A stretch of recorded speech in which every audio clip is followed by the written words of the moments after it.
you talk about the play of Marcus tonight in his first start?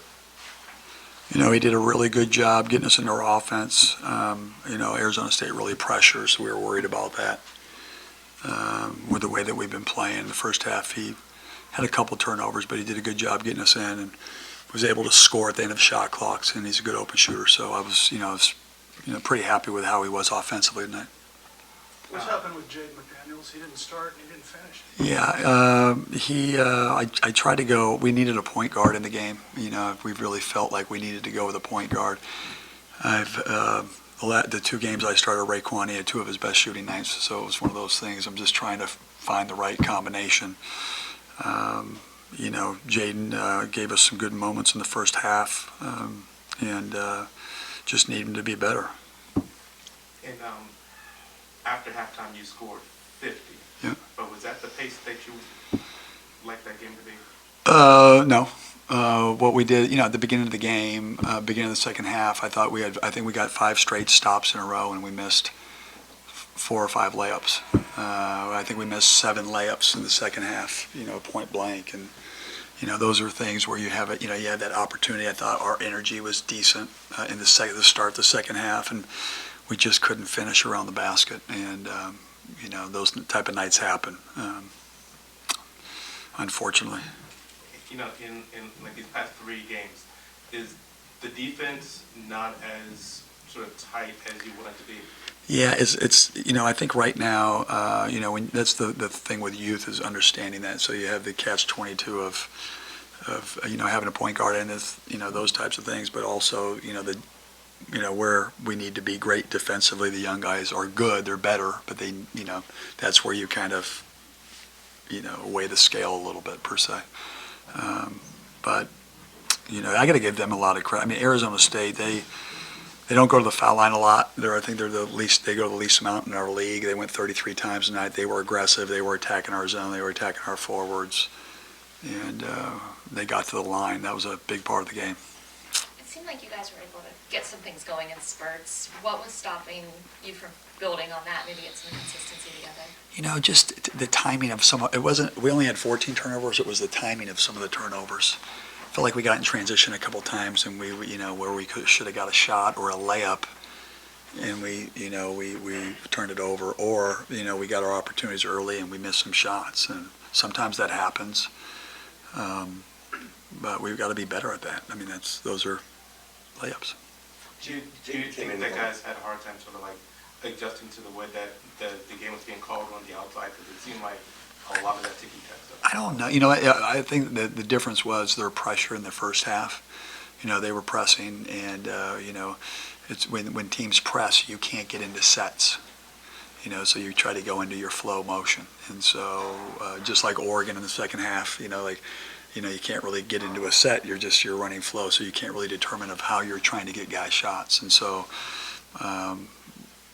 We got some better flow. We had a hard time getting into Isaiah. I felt like in the first half, there were some opportunities, and we took, I think, took 15 or 16 threes in the first half. I felt like that was too many to the way that they were playing us, and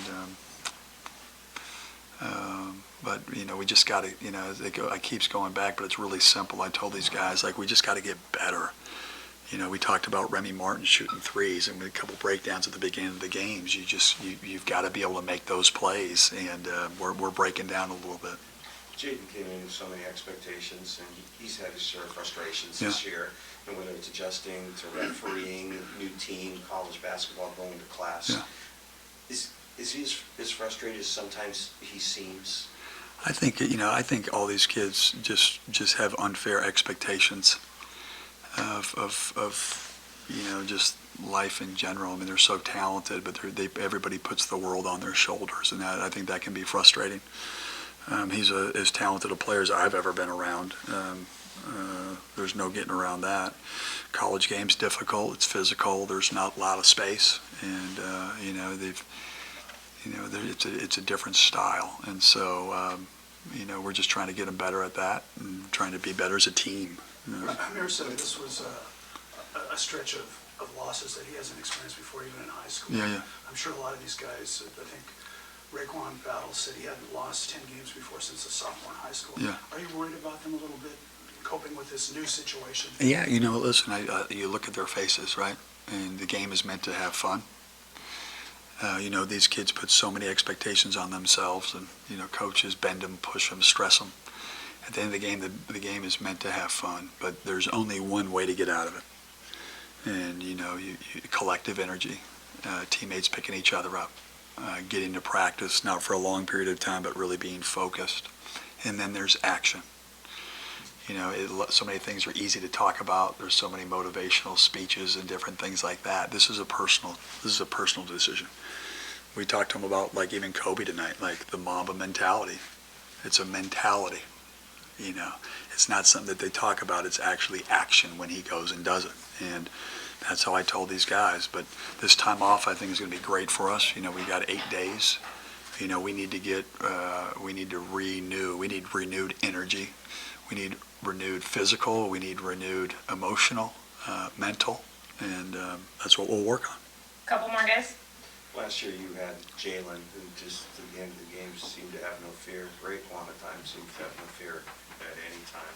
How comfortable are you with him out there at the end of the game?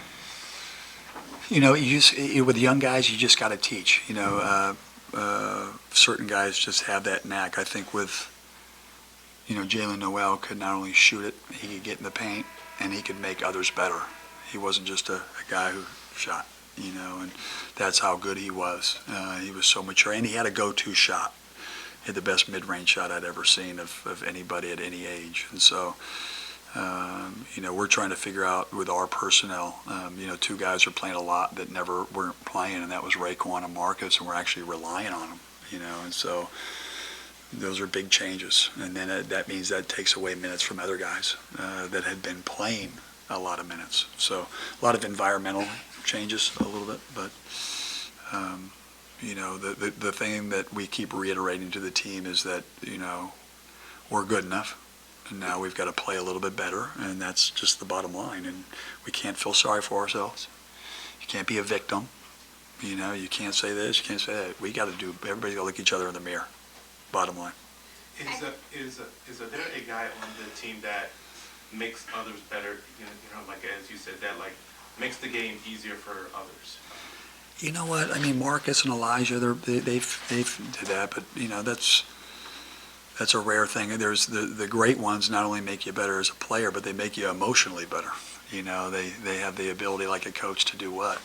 To pick up the energy. Those are what the great ones are. And so, you know, we're you know, I think we've got really good players.